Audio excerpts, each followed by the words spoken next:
लक्ष्मी का वास। एक बहुत धनी व्यापारी थे।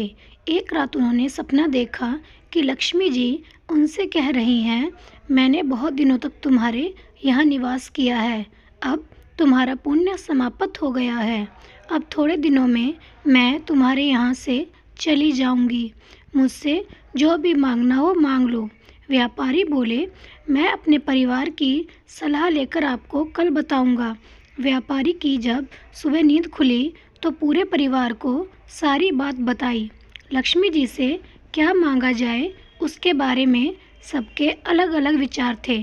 परिवार में कोई कह रहा था कि इतनी धन दौलत मांग लो कि पूरा जीवन आराम से बीत जाए, तो कोई कह रहा था कि जीवन भर के लिए अन्न मांग लो।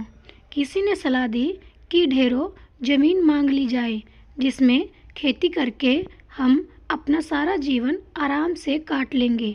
व्यापारी की छोटी बहू बहुत ज़्यादा बुद्धिमान थी। वह बिना कुछ बोले चुपचाप सबकी बातें सुन रही थी।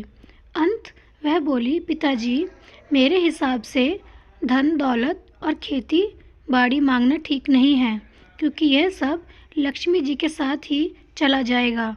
आखिर में सब तो लक्ष्मी का ही हिस्सा है। हमें इनकी बजाय परस्पर प्रेम का वरदान मांगना चाहिए।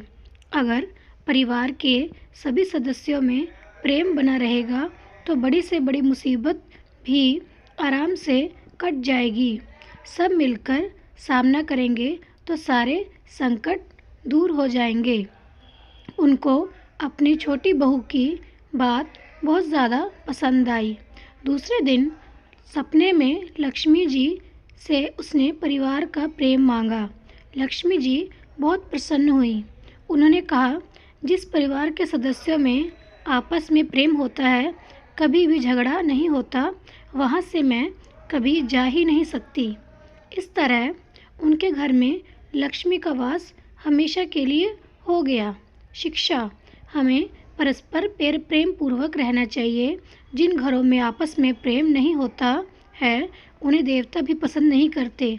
एक बार स्वयं लक्ष्मी जी ने इंद्र को बताया था कि वे वहाँ निवास करती हैं, अर्थात जहाँ बड़ों और गुरुओं का सम्मान होता है, जहाँ सभ्यता पूर्वक बात की जाती है, जहाँ कलह नहीं होता है।